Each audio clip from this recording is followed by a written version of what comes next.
Orient bell tiles studio से आप देख रहे हैं एबीपी न्यूज।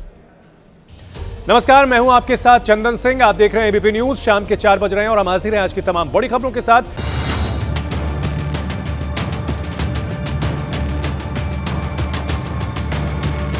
बेटा रुक जाओ, एक गाड़ी और मैंने मंगाई है, शांत रहना, उसी जगह पे रहना।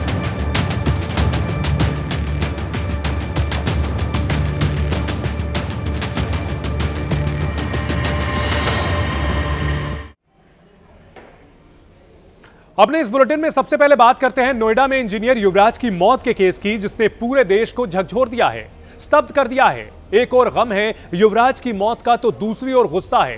गुस्सा उस सिस्टम के खिलाफ जिसके नाकारापन ने, जिसकी लापरवाही के चलते एक घर का चिराग हमेशा हमेशा के लिए बुझ गया।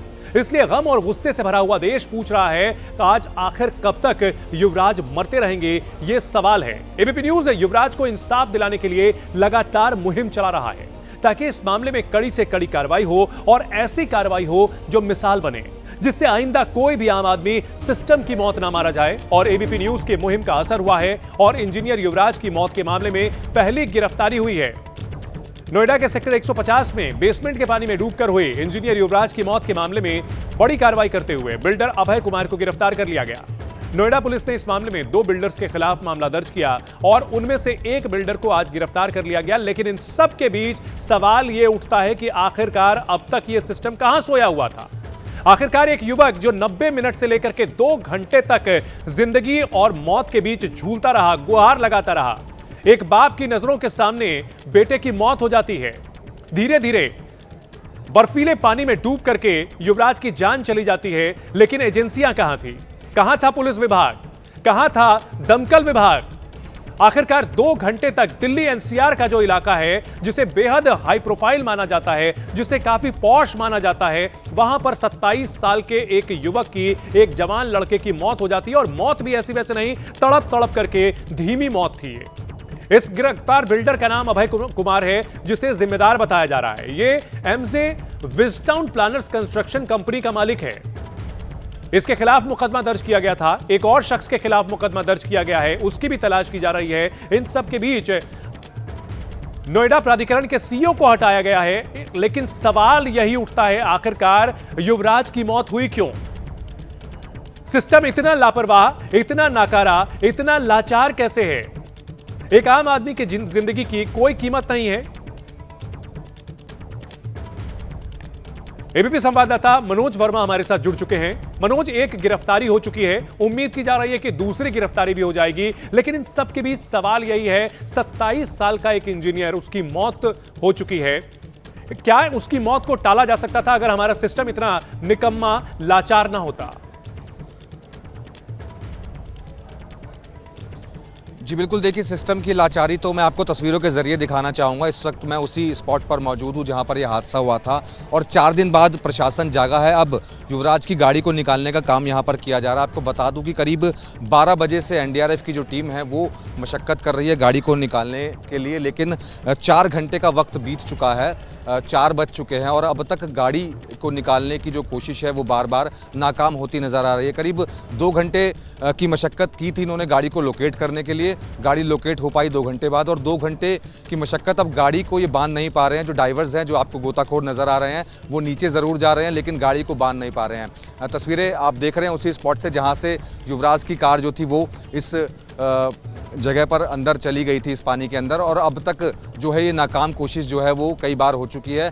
जो गोताखोर हैं वो गाड़ी को नीचे नहीं बांध पा रहे हैं। यही वजह है कि अब जो है काफ़ी इनको इंतज़ार यहाँ पर करना पड़ रहा है। अभी थोड़ी देर पहले जो एसआईटी का गठन हुआ था उसके जो चीफ थे भानु भास्कर, वो यहाँ पर पहुँचे थे। इसके अलावा डीएम यहाँ पर पहुँची थी, नोएडा पुलिस कमिश्नर यहाँ पर पहुँची थी और डीएम से हमने सवाल करने चाहे, लेकिन कैमरे पर उन्होंने किसी भी सवाल का जवाब मनोज, कैमरे के ऊपर जवाब कैसे देंगे? यहाँ सांप निकल गया और लकीर पीटी जा रही है। बड़ा सवाल यह है कि 90 मिनट से लेकर के 2 घंटे तक एक जवान लड़का अपनी जिंदगी बचाने की गुहार लगा रहा था। हम ऐसी दुनिया में रह रहे हैं जहां पर एक शख्स को बचाया नहीं जा सका और यह हाल दिल्ली एनसीआर का है। दिल्ली एनसीआर जहां पर करोड़ों की संख्या में लोग रहते हैं, महंगा यहां पर जो है घर मिलता है और लोग टैक्स भरते हैं और टैक्स काफी ज्यादा भरने वाले लोग यहां पर रहते हैं। और इन सब के बीच सवाल यह है कि हमारा सिस्टम जिसे 10 से 15 मिनट में जो वहां पहुंच जाना चाहिए फायर ब्रिगेड को नहीं पहुंच पाता। 90 मिनट में हम अगर बात करें तो दिल्ली से लोग मुंबई पहुंच जाते हैं, लेकिन यहां हमारी फायर ब्रिगेड की टीम वहां मौके पर नहीं पहुंच सकी और एक लड़का जो कि धीमी मौत मर गया। नोएडा में इंजीनियर की मौत के मामले में बड़ी खबर आ रही है। एसआईटी ने इंजीनियर की मौत की जांच शुरू कर दी है। घटनास्थल पर एसआईटी की टीम पहुंची है और सीएम योगी के आदेश पर जिस एसआईटी का गठन किया गया है उसे 5 दिन में इस मामले में जांच रिपोर्ट देनी है, दोषियों का पता लगाना है। लेकिन बड़ा सवाल यह है कि आखिर कब तक ऐसे युवराज मरते रहेंगे। 27 साल का एक लड़का जिसका जीवन अभी शुरू हुआ था वो मौत के मुंह में समा गया। सोचिए उस पिता का क्या हाल होगा जो अपने बेटे से बात कर रहा था, उसे हौसला दे रहा था, लेकिन उसे बचा नहीं पाया। एसआईटी रिपोर्ट देगी, इसमें दोषियों का पता लगाया जाएगा, लेकिन सवाल घूम फिर करके वही रह जाता है, आखिर दिल्ली एनसीआर में एक इंसान की जान इतनी सस्ती क्यों है? दिल्ली एनसीआर में यहां जो एजेंसियां हैं वो इतनी निकम्मी क्यों हैं, लाचार क्यों हैं?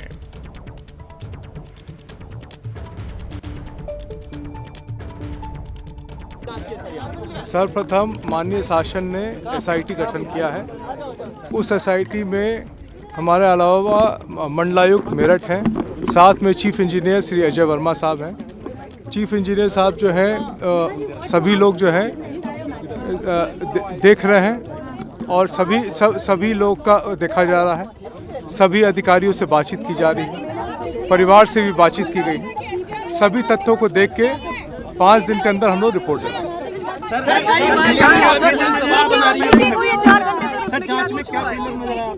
अभी जांच शुरू हुई है, जांच के जैसे निष्कर्ष आएगी हम आपको अवगत करेंगे। यहाँ में डिलीवरी बॉय पहुंचे थे, उनके कुछ और बयान थे और फिर उसके बाद में बयान चेंज होते हुए नजर आए। सभी लोगों से बातचीत किया जाएगा, सभी लोग से बातचीत करने के बाद से फिर बताएंगे। सर आप नोएडा प्राधिकरण के लिए क्या कहेंगे? नोएडा प्राधिकरण कहीं ना कहीं जितने लोग हैं सबसे बात करके निष्कर्ष से बताएंगे। सर फायर ब्रिगेड ने हाथ पैर मारे थे सर। एसआईटी की ओर से जांच की जाएगी, 5 दिन में रिपोर्ट दी जाएगी, तब तक लोगों का गुस्सा भी शायद शांत हो जाए। लेकिन इन सब के बीच एबीपी न्यूज कुछ सवाल खड़े कर रहा है और ये सवाल हर उस आम आदमी से जुड़ा हुआ है जो कि दिल्ली एनसीआर में रहता है। आखिर नोएडा जैसे हाईटेक शहर में व्यवस्था इतनी लचर कैसे है? 2 घंटे तक रेस्क्यू के लिए टीमें नहीं पहुंच पाती है। ऐसे में यही कहा जाए कि लापरवाही ने इंजीनियर की जान ली है। हत्या का केस क्यों नहीं दर्ज किया जा रहा है? इस पूरे मामले को लेकर क्या सिर्फ अथॉरिटी के सीईओ को हटा देने से उस पिता को बेटा मिल जाएगा जिसने अपने बेटे को मरते हुए सुना था? जी हां, बिल्कुल। यहां युवराज के पिता बात कर रहे थे, हौसला दे रहे थे, लेकिन उनका बेटा तिल तिल करके मौत के मुंह में समा रहा था। और सवाल यह भी है कि क्या गारंटी है कि अब कोई लचर सिस्टम की मौत नहीं मरेगा? क्या हमारे देश में आम आदमी की जान की कीमत कुछ भी नहीं है? युवराज एक आम आदमी था, अगर उसकी जगह कोई वीआईपी होता तो पूरा प्रशासनिक अमला पैरों सर पर पैर रख करके पहुंचता वहां पर और 2 घंटे का समय तो छोड़िए, कुछ मिनटों में ही रेस्क्यू कर लिया जाता। लेकिन एक 27 साल का लड़का पानी में डूब करके मौत के मुंह में समा गया और हमारा सिस्टम वहां सोता रहा। जिस शख्स ने वहां पर उसे बचाने की कोशिश की थी उसने बताया कि वहां पर एजेंसियां पहुंची थी, फायर ब्रिगेड की टीम भी पहुंची थी, लेकिन कोई भी ठंडे पानी में कूदने के लिए तैयार नहीं था। और सोचिए उसी ठंडे पानी में, उसी बर्फीले पानी में तापमान जहां 3 से 4 डिग्री था, वहां पर युवराज की तड़प तड़प करके मौत हो गई। इंजीनियर युवराज की मौत के मामले में नोएडा अथॉरिटी पर सवाल उठ रहे हैं। प्रशासनिक अधिकारी लापरवाही के आरोपों से घिरे हैं, लेकिन एबीपी न्यूज भी एक जिम्मेदार चैनल है। एक परिवार की खुशियां लापरवाही ने छीन ली, जिसको लेकर जिम्मेदार अधिकारियों से एबीपी न्यूज संवाददाता आजातिका सिंह ने सवाल किए तो वो बगले झांकते हुए नजर आए। सर जांच का विषय है, लेकिन आप बताएंगे किसकी जिम्मेदारी किसकी, ये तो बताएंगे। ये जांच में जो जिसकी जिम्मेदारी होगी उसकी जिम्मेदारी। प्रारंभिक जांच नहीं हुई है सर, प्रारंभिक प्राइमा फेसिया जांच भी नहीं हुई है। जी मैं देखने आया हूँ। आप सर यहाँ पर 31 दिसंबर को भी एक केस होता है, एक ट्रैक्टर डूबता है, उसके बावजूद यहाँ पर बैरिकेडिंग नहीं की, एक जो बेसिक चीज है वो भी नहीं की गई।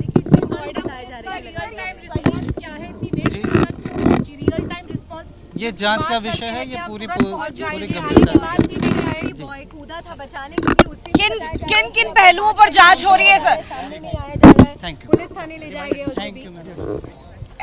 देखिए एसडीएम जी पहुंचे हैं मौके पर मुआयना करने के लिए और सवाल हम लगातार उनसे पूछ रहे हैं, लेकिन एक ही जवाब है एसडीएम जी का कि जांच का विषय है। एक बहुत ही दुर्भाग्यपूर्ण घटना है और इसकी जांच की जा रही है और जांच में जो भी दोषी होगा उस पर कार्रवाई की जाएगी।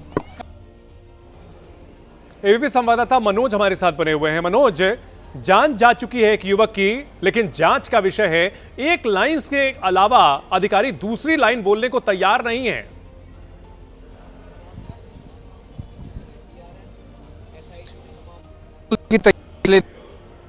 जो लापरवाही है वो साफ तौर पर नजर आ रही है, क्योंकि 2 घंटे तक जो युवराज था वो अपनी मोबाइल की जो टॉर्च है उसे जलाता रहा, वो चीखता रहा, चिल्लाता रहा। फायर ब्रिगेड की जो टीम थी वो यहाँ मौके पर पहुंच चुकी थी, इसी जगह पर वो मौजूद था। वो लगातार ये गुहार लगा रहा था कि किसी तरीके से उसे बचा लिया जाए। फायर ब्रिगेड की टीम के अलावा यहाँ पर और भी लोग पहुंचे थे प्रशासन के, चाहे वो पुलिस हो, लेकिन कोई भी इस पानी के अंदर नहीं उतरा। अगर कोई उसी समय 2 घंटे के बीच में जब युवराज यहाँ पर ज़िंदगी और मौत के बीच लड़ रहा था तब उतर जाता तो शायद आज युवराज जिंदा होता। लेकिन प्रशासन का आप देख सकते हैं तरीका कि आज 4 दिन बीत चुके हैं, गाड़ी अभी तक इन्होंने नहीं निकाल पाए हैं और आज करीब 4 घंटे की मशक्क़त हो चुकी है। गाड़ी लोकेट ज़रूर कर ली गई है, लेकिन उसको अभी बाहर निकालने में शायद अभी समय लगेगा। काफ़ी मशक्क़त ये कर चुके हैं, लेकिन गाड़ी अभी तक नहीं आ पा रही है। SIT की जो टीम थी वो अभी यहाँ पर मौके पर पहुँची थी, उन्होंने मौका यहाँ घटनास्थल का पूरा मुआयना किया और ये आश्वासन जरूर दिया है कि रिपोर्ट जल्दी फाइल करेंगे। लेकिन उस रिपोर्ट फाइल की जाएगी और रिपोर्ट प्रशासन को सौंपी जाएगी। इस बड़ी खबर पर हमारे सहयोगी विवेक भी हमारे साथ लखनऊ से जुड़ चुके हैं। लखनऊ, अगर बात की जाए इस पूरे मामले को लेकर, प्रशासन में हड़कंप मचा हुआ है, पब्लिक का बहुत ज्यादा दबाव है, थू-थू हो रही है, लिहाजा यहां पर जांच तो की जा रही है, गिरफ्तारियां भी की जा रही हैं, लेकिन एक सवाल का जवाब जो कोई नहीं दे पा रहा है कि क्या युवराज को बचाया जा सकता था और इस मामले में क्या असल जो दोषी हैं उनके खिलाफ कोई कार्रवाई होगी या सिर्फ और सिर्फ दिन बीतने का इंतजार किया जाएगा, आम आदमी का गुस्सा शांत होने का इंतजार किया जाएगा।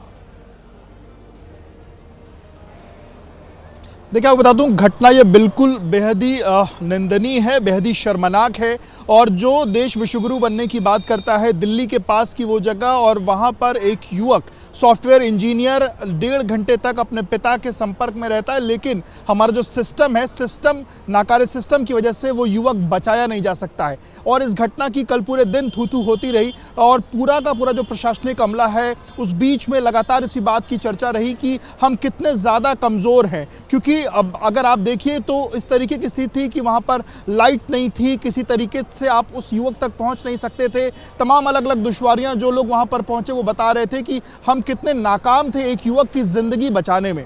और उसके बाद आपको बता दूं कि सुबह से शाम तक जब प्रशासनिक हमले जो पूरा ये हमला है उसमें जब ये हलचल हुई, उसके बाद सीएम क्योंकि लगातार सुबह से ही मॉनिटरिंग कर रहे थे और सीएम ने देर शाम तक जो नोएडा के सीओ रहे उनको हटाया भी है। फिलहाल वो एक तरीके से कह सकता है कि अभी वहाँ से उस चार्ज से उनको हटाया भी गया, लेकिन जिम्मेदारी सबसे बड़ी एक तो उनकी भी है, इसके साथ साथ अन्य जो लोग हैं उनकी भी जिम्मेदारियां हैं कि आप नोएडा जो लगातार विकास की तरफ आगे बढ़ रहा है वहाँ पे एक युवक की जान जो है वो नहीं बचाई जा सकती। और ऐसे वक्त में जब थोड़े दिन पहले वहाँ पर ऑलरेडी एक हादसा हुआ था, उसके बाद किस तरीके के लोग जो जिम्मेदार लोग हैं उन्होंने क्या किया, किसी हादसे से क्या सबक लिया और नोएडा जैसे शहर में किसी की जान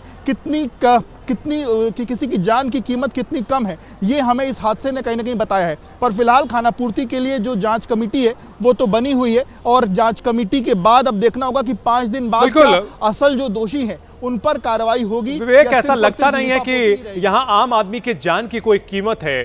सोचिए जरा, 2 घंटे तक वो युवक अपनी जान बचाने के लिए गुहार लगाता रहा और जो वहां एजेंसियां पहुंची थी, जो रेस्क्यू करने के लिए टीमें पहुंची थी, उनके पास पर्याप्त संसाधन नहीं थे। सवाल यह भी उठता है, क्या उनके पास सामान्य रस्सी भी नहीं थी जो उस युवक को पकड़ा देते जिससे उसकी जान बच जाती।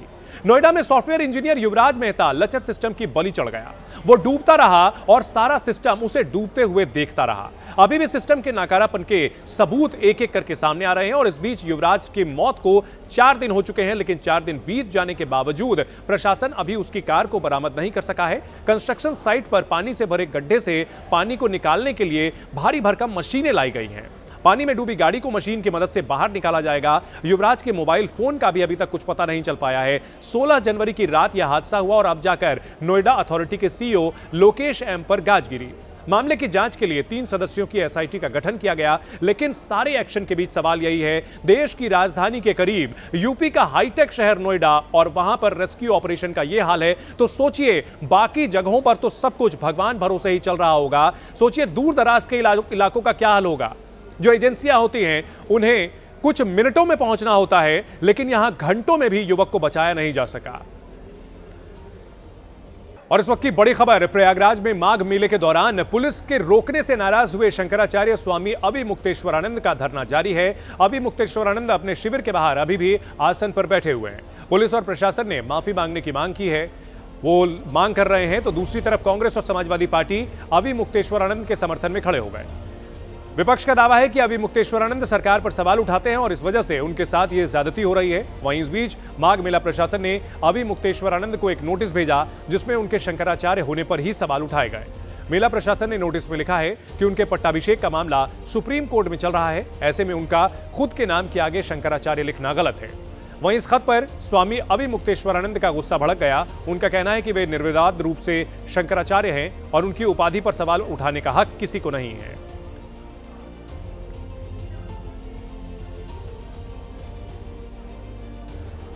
माघ मेला प्रशासन ने स्वामी अभिमुक्तेश्वरानंद को जो नोटिस दिया है उसमें क्या लिखा गया है वो भी आपको बताते हैं। अभिमुक्तेश्वरानंद का अपने नाम के आगे शंकराचार्य लिखना गलत है, इस नोटिस में लिखा गया है। अभिमुक्तेश्वरानंद का पट्टाभिषेक नहीं हुआ है, ऐसे में उनकी शंकराचार्य की उपाधि गलत है। खत में सुप्रीम कोर्ट के पट्टाभिषेक पर रोक लगाने का भी जिक्र किया गया है। अभिमुक्तेश्वरानंद का शंकराचार्य लिखना कोर्ट के आदेश की अनदेखी बताया गया है। इस खत के जरिए 24 घंटे में अभिमुक्तेश्वरानंद से जवाब भी मांगा गया है। तो माघ मेला प्रशासन की ओर से बाकायदा नोटिस जारी किया गया है और इसमें सुप्रीम कोर्ट के उस निर्देश का हवाला दिया गया है जिसमें शंकराचार्य का पट्टाभिषेक न करने की बात कही गई है।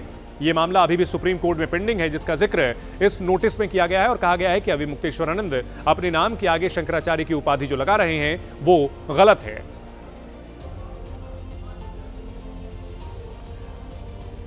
तो वहीं मौनी अमावस्या पर ज्योतिष पीठ के शंकराचार्य स्वामी अभिमुक्तेश्वरानंद सरस्वती को रोके जाने का मामला लगातार गरमाया हुआ है। वे अभी भी अपने शिविर के बाहर पालकी पर बैठे हुए हैं और इस बीच मेला प्राधिकरण की ओर से एक पत्र जारी करके उनसे सवाल पूछा गया है, 24 घंटे में जवाब मांगा गया है और इस पूरे मामले को लेकर के वहां विपक्ष की ओर से भी हमला बोला जा रहा है।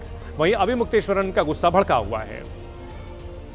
प्रमाण की आपको जरूरत है, ये प्रशासन तय करेगा कि हम शंकराचार्य हैं कि नहीं है। उत्तर प्रदेश का मुख्यमंत्री तय करेगा कि भारत का राष्ट्रपति तय करेगा। भारत के राष्ट्रपति को भी अधिकार नहीं है कि वो तय करे कि कौन शंकराचार्य है। शंकराचार्य का निर्णय शंकराचार्य करते हैं। पुरी के शंकराचार्य जी ने हमारे बारे में कुछ नहीं कहा है। उन्होंने न तो कहा कि ये नहीं है और उन्होंने न तो कहा कि ये है, वो साइलेंट है। उनका जो एफिडेविट सुप्रीम कोर्ट में आया था, पहले बताया गया कि उन्होंने विरोध किया है। जब हम लोगों ने एफिडेविट की कॉपी निकाली, उसमें उन्होंने लिखा हुआ है कि हमसे कोई समर्थन मांगा नहीं गया, इसलिए हमने दिया नहीं है।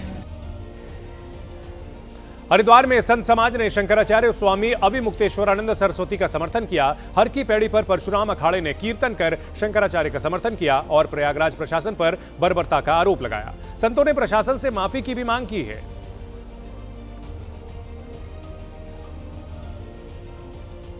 अभिमुक्तेश्वरानंद जी को जिस प्रकार से अपमानित करते हुए स्नान करने से रोका है वो घोर निंदनीय कार्य है। हम सब लोग उसकी निंदा करते हैं और सरकार से मांग करते हैं बिना विलंब करे स्वामी अभिमुक्तेश्वरानंद जी महाराज से क्षमा याचना माने और उनको स्नान कराएं। जो बटुकों के साथ, ब्राह्मणों के साथ, जो संतों के साथ जो वहां के प्रशासन ने दुर्व्यवहार किया है उस प्रशासन को तत्काल बर्खास्त करे और उनसे क्षमा याचना करे। वहीं जगत गुरु रामभद्राचार्य ने स्वामी अभिमुक्तेश्वरानंद पर सवाल खड़े किए और कहा कि वो अब शास्त्र के विरुद्ध काम कर रहे हैं। जाना चाहिए स्नान करने, स्वयं वो शास्त्र के विरुद्ध कर रहे थे। जब कोई शास्त्र के विरुद्ध करेगा, हम लोग पैदल जाते हैं स्नान करने, क्या शास्त्र विधि मुत्सृज्य वर्तते काम कारतः न सिद्ध मवाप्नोति न सुखम न पराम गतिम। जो शास्त्र के विधि के विरुद्ध करेगा न उसे सुख मिलेगा, न शांति मिलेगी, न गति मिलेगी। माघ मेला प्रशासन की ओर से जारी नोटिस की वजह से अभी मुक्तेश्वरानंद के शंकराचार्य होने पर सवाल उठे हैं। उसके पीछे की वजह क्या है, चलिए आपको यह भी बता देते हैं। दरअसल कुछ संतों ने स्वामी अभी मुक्तेश्वरानंद के पट्टाभिषेक पर आपत्ति जताई थी। संतों ने गलत दावे से अभी मुक्तेश्वरानंद पर उत्तराधिकारी बनने का आरोप लगाया था और इस पूरे मामले में कानूनी प्रक्रिया भी चल रही है। इसे लेकर के सुप्रीम कोर्ट में याचिका दायर की गई थी, जिसमें कहा गया था कि गलत दावे से उत्तराधिकारी बने हैं अभी मुक्तेश्वरानंद। स्वामी स्वरूपानंद सरस्वती जो कि शंकराचार्य थे, उनके शिष्य हैं अभी मुक्तेश्वरानंद। अक्टूबर 2022 को सुप्रीम कोर्ट ने अभी मुक्तेश्वरानंद के पट्टाभिषेक पर अंतरिम रोक लगा दी थी। ये मामला अभी भी कोर्ट में विचाराधीन है और इसी का हवाला देते हुए माघ मेला प्रशासन की ओर से अभी मुक्तेश्वरानंद को नोटिस जारी किया है और उनके शंकराचार्य होने पर ही सवाल खड़े किए हैं। समाजवादी पार्टी इस मामले में पूरी तरह स्वामी अभी मुक्तेश्वरानंद के साथ खड़ी है, जिसके सांसदों की माने तो जिस तरह से स्वामी अभी मुक्तेश्वरानंद का अपमान हुआ और बीजेपी का सनातन प्रेम ऐसे में सिर्फ दिखावा है और लोकतांत्रिक सरकार में इससे अधिक उनसे उम्मीद नहीं की जा सकती। अभी मुक्तेश्वरानंद से पूछा गया है कि आप शंकराचार्य कैसे हैं, उन पर सवाल खड़े हो रहे हैं। अभी तो बात आगे भी बढ़ जाएगी। मैं पूछूं कि आप अपने बाप के बेटे कैसे साबित होंगे, तब तो डीएनए टेस्ट कराना पड़ेगा। तो डीएनए उनका भी टेस्ट, उनका भी टेस्ट, तब ना बात सामने आएगी। बीजेपी ऐसा काम पक्षपातपूर्ण काम कर रही है और शंकराचार्य भी इस सरकार में उत्पीड़ित हैं, उनका भी उत्पीड़न हो रहा है। असम के कोकराझार इलाके में एक युवक की बेरहमी से हत्या के खिलाफ लोगों का गुस्सा फूट पड़ा, जिसके खिलाफ विरोध प्रदर्शन कर रहे लोग अचानक ही उग्र हो गए और इसके बाद मौके पर अफरा तफरी के हालात बन गए। दरअसल युवक की बेरहमी से हुई हत्या के बाद लोगों ने सड़क पर जाम लगा दिया था और ये सभी विरोध प्रदर्शन कर रहे थे। लोगों के प्रदर्शन की वजह से ट्रैफिक रुक गया था और ऐसे में पुलिस और प्रशासन की टीम जाम खुलवाने पहुंची। लेकिन यहां पर जब पुलिस ने लोगों से प्रदर्शन खत्म करने की अपील की तो लोगों का गुस्सा भड़क गया। इसके बाद लोग उग्र हो गए, उन्होंने हंगामा शुरू कर दिया। पुलिस ने भी इसके बाद बल प्रयोग किया, लोगों को तितर-बितर करने के लिए लाठीचार्ज किया। इसके बाद हालात और बिगड़ते दिखे। पुलिस को आंसू गैस का भी इस्तेमाल करना पड़ा। आप देख सकते हैं कैसे लोगों के उग्र प्रदर्शन की वजह से यहां पर अफरा तफरी मच गई। ताजा हालात ये हैं कि कड़ी मशक्कत के बाद पुलिस ने हालात पर काबू पा लिया है और बड़े पैमाने पर पुलिस बल की तैनाती की गई है।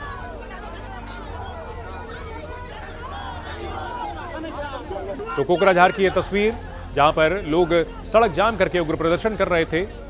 पुलिस जब उन्हें समझाने के लिए पहुंची, ट्रैफिक जाम खुलवाने के लिए पहुंची, तो वहां पुलिस की लोगों के साथ झड़प हुई है। लोगों ने एक युवक की हत्या को लेकर के विरोध प्रदर्शन किया, लेकिन इसके बाद ट्रैफिक जाम हो गया।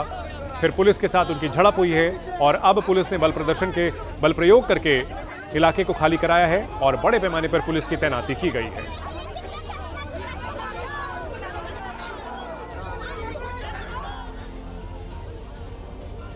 आंसू गैस का भी इस्तेमाल करना पड़ा, लोग टायर जलाकर रास्ता रोक रहे थे और इसके बाद पुलिस ने बल प्रयोग करके रास्ते को खुलवाया है।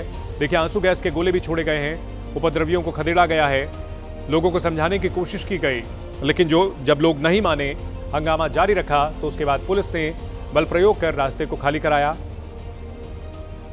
आंसू गैस का भी इस्तेमाल किया गया। हत्या को लेकर के लोग विरोध प्रदर्शन कर रहे थे, लेकिन शांतिपूर्ण प्रदर्शन जब उपद्रव में तब्दील हुआ तो फिर पुलिस ने यहां पर बल प्रयोग करके रास्ते को खुलवाया, उपद्रवियों को खदेड़ा और अब यहां बड़े पैमाने पर पुलिस बल की तैनाती की गई है ताकि हालात ना बिगड़े।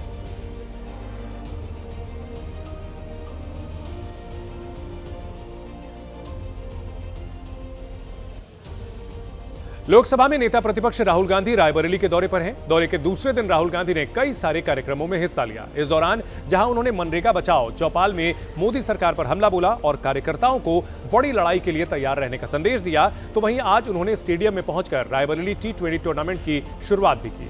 सबसे पहले राहुल गांधी कार्यकर्ताओं से मिले, जहां पर उन्होंने तमाम कार्यकर्ताओं की परेशानी सुनी, साथ ही सभी कार्यकर्ताओं से एकजुट होकर मजबूती से बीजेपी का मुकाबला करने को कहा। राहुल गांधी ने एक छोटी बच्ची को चॉकलेट भी दी, जिसकी तस्वीर सोशल मीडिया पर वायरल हो रही है। वहीं समाजवादी पार्टी के पोस्टर पर भी रायबरेली में चर्चा है, जिसमें राहुल गांधी और अखिलेश यादव को क्रिकेटर्स की तरह दिखाया गया और पोस्टर में लिखा था, पीडीए के रक्षक राहुल गांधी ने अपने पहले दौरे के पहले ही दिन मोदी सरकार पर जमकर निशाना साधा, साथ ही आरएसएस को भी आड़े हाथों लिया।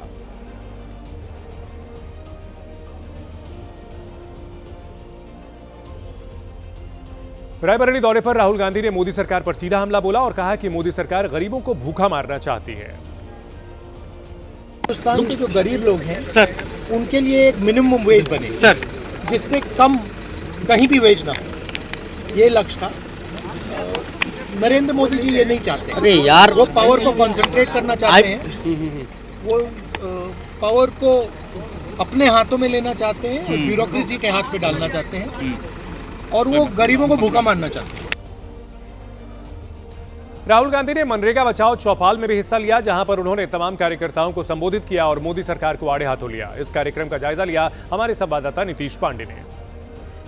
आप देखिए, राहुल गांधी ऊंचाहार से मनरेगा चौपाल को संबोधित करके यहां से निकले हैं और जो मनरेगा मजदूर थे उनको जागरूक करने का काम किया है राहुल गांधी ने। और आप देखिए, राहुल गांधी यहां से निकल रहे हैं।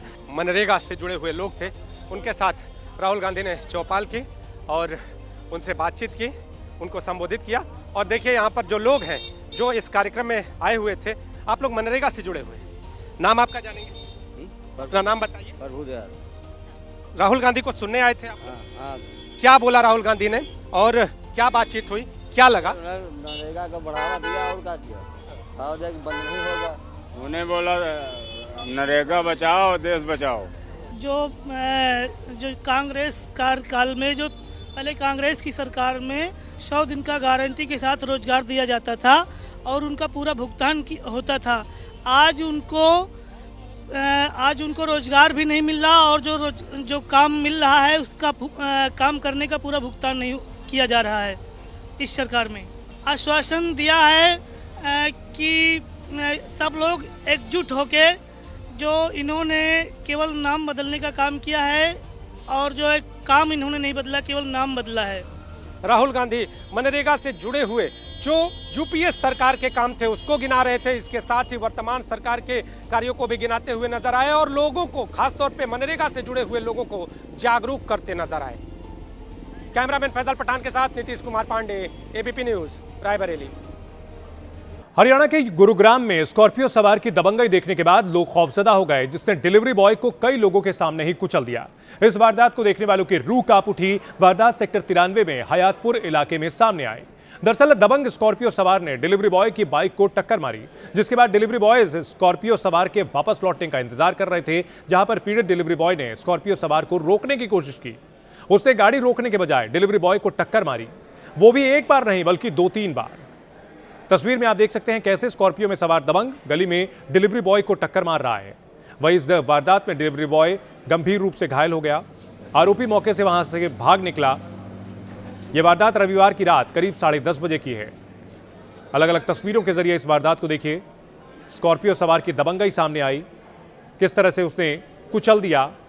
सड़क किनारे खड़ी डिलीवरी बॉय की गाड़ी को पहले टक्कर मारी थी, बाइक क्षतिग्रस्त हुई थी। मामले से नाराज डिलीवरी बॉय ने स्कॉर्पियो सवार का इंतजार किया, लेकिन जब वो लौटा तो उसने विरोध कर रहे डिलीवरी बॉय पर ही गाड़ी चढ़ा दी। इस हादसे में यह शख्स बुरी तरह से घायल हो गया, जिसका अस्पताल में इलाज चल रहा है। पुलिस ने वारदात को अंजाम देने वाले आरोपी को गिरफ्तार कर लिया है।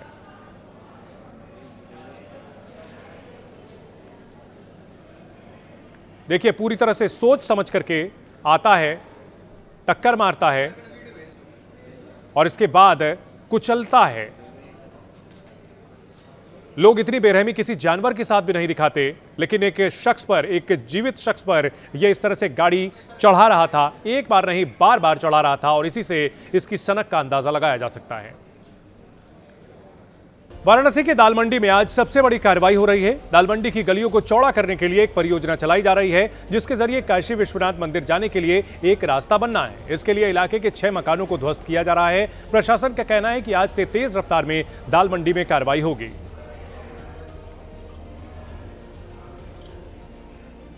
चौड़ीकरण अभियान अब और रफ्तार पकड़ता हुआ देखा जा रहा है। आज पहली बार एक दिन में 6 मकान को ध्वस्त किया जा रहा है। आपको हम तस्वीर दिखा रहे हैं कि देखिए, 2 मकानों पर जो प्रशासन का हथौड़ा है वो चलता हुआ नजर आ रहा है। फिलहाल दोनों तरफ के लोगों को निर्धारित अवधि के लिए रोका गया है आवागमन के लिए। हम और भी कुछ जानेंगे यहाँ पर कि